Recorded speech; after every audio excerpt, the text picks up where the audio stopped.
পাটিসাপটা পিঠা চলুন শুরু করি। এখানে আমি 3 কাপের মতো চালের গুঁড়া নিয়েছি এবং 1 কাপের মতো ময়দা নিয়েছি, সাথে সুজি নিয়েছি হাফ কাপ। পরিমাণ মতো অল্প অল্প করে জল দিয়ে মিশিয়ে নেবেন, একটা ডো তৈরি হয়ে যাবে। আমার এখানে ডোটা একটু গাঢ় হয়ে গেছিলো বলে আমি দুধ দিয়ে দিয়েছিলাম। তারপর এখানে খেজুরের গুড়, চিনি পরিমাণ মতো দিয়ে ভালো করে ডোটা মিশিয়ে নেবেন। এখানে আমি খিরসাটা আগেই রেডি করে রেখেছিলাম। তারপর ফ্রাই প্যানটা বসিয়ে দিয়ে অল্প পরিমাণে তেল দিয়ে আমাদের ডো করে রাখাটা দিয়ে যেরকমভাবে ডিম ভাজি করে ওইরকমভাবে ঘুরিয়ে নিয়ে একটা রুটির শেপ দিয়ে দেব। যখন দেখব কাঁচা ভাবটা চলে গেছে তখনই খিরসাটা অল্প পরিমাণে দিয়ে আস্তে আস্তে করে এভাবে উল্টিয়ে নিই। হালকা তেল দিয়ে আবার এপিঠ ওপিঠ ভেজে নিব কিছুক্ষণ। এভাবে সবগুলো পিঠা এক এক করে বানিয়ে নিব।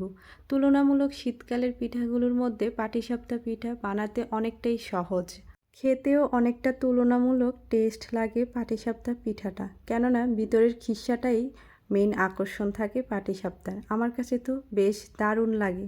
আপনাদের কাছে কার পাটিসাপটা পিঠা পছন্দ অবশ্যই আমাকে কমেন্ট করে জানাবেন।